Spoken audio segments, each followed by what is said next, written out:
Hello and welcome to another booktube video from me, Lauren from Lauren and the Books. Today I'm going to be talking about libraries. I'm going to be talking about my relationship with the library, how long I've been going to the library for, what I use the library for, and just highlighting some things that happen at the library because, excuse me, a lot of people when I talk to the library don't realise that you can use it for reserving books, getting books from other libraries, etc, etc. So, I started going to the library when I was a little tiny Lauren girl. My mum and dad used to take me when I was very, very young, and I used to get out 12 books, which was the maximum you could get out as a child. I used to take them home and I used to start every single one of them. I used to read a chapter from each book, the first chapter from each book, and then decide from then on what book I was going to read. I can't do that anymore because my brain doesn't hold that much information, but now as an adult, in my library I can get out 30 books. Quite often I have up to 30 books out. At the moment I've got 22 books out as I've just returned some. But I love the library, and as a reader and as someone who reads a lot, I use it constantly because it helps me save money by not having to buy all the books I want. It helps me look at books that I would perhaps not normally buy or not normally come by. It also if I'm thinking of buying a book and it might be an expensive book, then it's nice to have a little look at it first to see if I would actually like it so that I can then go on and buy it. Quite often if I read a book in hardback out from the library and I really love it, then I will go on and buy it in paperback just to own myself. I use the library in that when I watch booktube videos and see books that I like and I'm like, oh my god, that sounds amazing and I really want to read that, etc, etc, I make a note of them and then I go onto the council website, because all the libraries in the UK are run by the council, and I log on to my library account and I can request books that can be, if they're not in my library already, they can be bought in from any other library in the county. Now this service used to cost 35p, which I thought was an absolute bargain because it meant I could read books without having to pay upwards of £10 for a book. Now that service is free, so you can sign up to the library and get a library online account. There's also an app that I don't use as much. I tend to use the website, and you can get books in, request books in for free, which is an incredible thing, and dependent on how long the waiting list is. So at the moment I'm waiting for 4 books that I've requested. The first one is The Storied Life of A.J. Fikry, which I'm reading on my online book club, which I think I'm going to go and pick up today.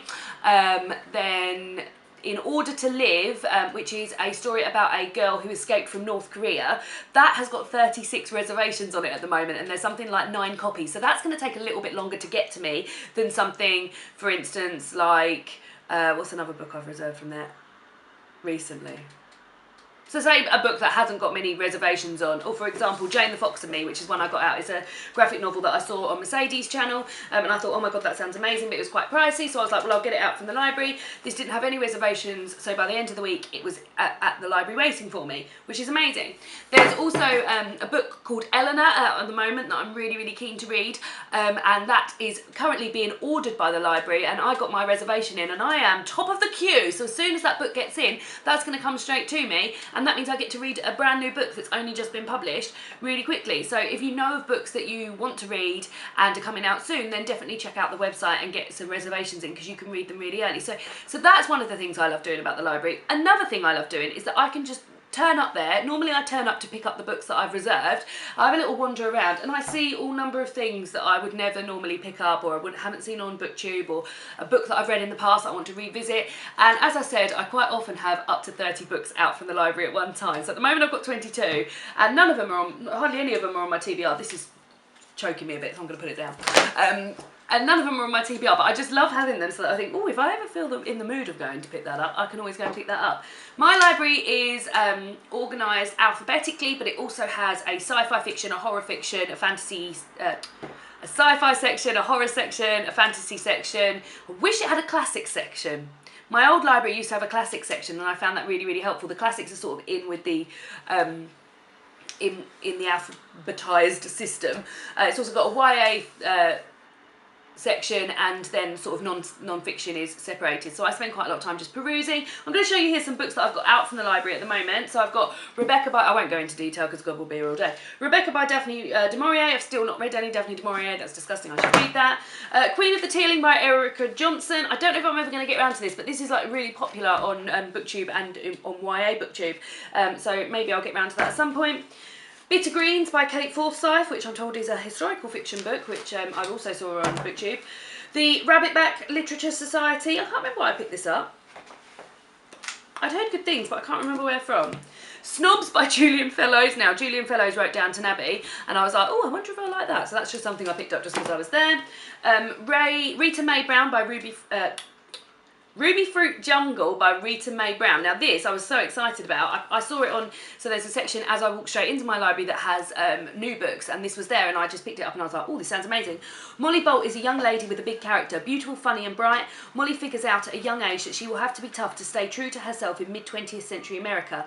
In her dealings with girlfriends and boyfriends, in the rocky relationship with her mother, and in her determination to pursue her career, she will fight for her right to happiness. Charming, proud and inspiring, Molly is the girl who refuses to be put in a box. So I thought that sounded amazing.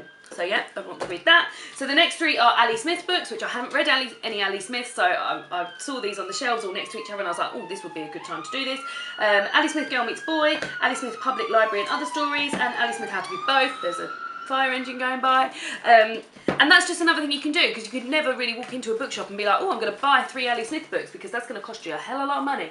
But you can do that. Look at that little guy in the back. You can do that, and then you can get those out. And Fates and Furies, which is one that I'm going to pick, that I've heard so much about, and this is one that I reserved, and this actually didn't have any reservations on it, so it came to me really quickly. As I showed earlier, Jane the Fox and Me, that's a graphic novel. So graphic novels are normally pricey. I'm talking about pricey, like that's the only reason I use the library. I use the library because it's really accessible and I've just got loads of wonderful books there. But these sort of things are, so this is £15, and in terms of like how quickly it takes you to read a graphic novel, that's not going to take me very long to read at all. So I was like, do I spend £15 on a graphic novel that I haven't read, I haven't seen, but I've heard is very good, so I got it out from the library, so it's a great way of doing that too.